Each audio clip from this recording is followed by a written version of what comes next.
Hi there, Craig Holmes here, answering a quick question for people that's often asked about solar panels. Should I put solar panels on my roof? I own a house. Will I get my return on my investment? Will it make it more attractive to sell? All that. For the most part, the personal decision, obviously there's a big depends on this one. Solar panels definitely have advantages, and a lot of those are not financial or real estate related, environmental issues and things like that, that some people has a very big factor in their decision for a lot of people. So bring all that into account if that's important to you. But in terms of just strictly real estate and financial, for the most part, you don't get your investment back on solar panels unless you're there for a very long time. You may, but if you're spending, let's just call it $50,000 on solar panels to put on your roof, you're not going to get $50,000 of a bump in home value typically, especially if they're not paid off. And so what I mean by that is a lot of times they go into these lease agreements with solar companies. And so you might lease the solar panels for 20 years or something like that.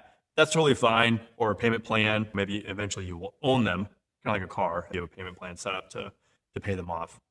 It's totally fine to enter an agreement like that, but just be careful, because a lot of times what happens is whenever you go to sell your house, the finance company will say, no, we can't carry that lease over, or we can't transfer that over to a new owner. Or the payments that you're making, it can't be transferred to a new owner either.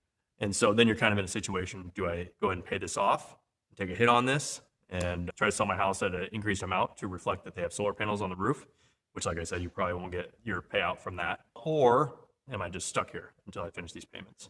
So that's something to consider. If you can pay them all off right away and you're not sure how long you're going to be in your house, but it's probably going to be more than a few years, it might be worth it. Thanks.